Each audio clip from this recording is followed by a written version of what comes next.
I think some of the key challenges in using the intestinal microbiome as a biomarker is that there are always going to be other outside factors that can impact the intestinal microbiome, such as chemotherapy, exposure to antibiotics, nutritional status of patients. All of those outside factors influence the intestinal microbiome and alter the diversity and the composition of the bacteria within the intestines. So whenever you're analyzing data that relates to the microbiome, you have to keep in mind all of those factors and account for them to be able to better understand what is truly being influenced by the intestinal microbiome in relationship to the disease in light of those other factors. I think that's one of the key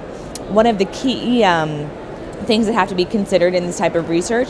And then the other thing that I would mention is that given that the nutritional status can impact the composition of the intestinal microbiome, I think it's very important to have collaborative studies in this field to be able to make more broad conclusions about our understanding of what may be happening in relationship to allogeneic transplant or checkpoint blockade or CAR T cells. Because if you think about looking at patients in Germany versus the US, those dietary influences may influence the composition of the diet.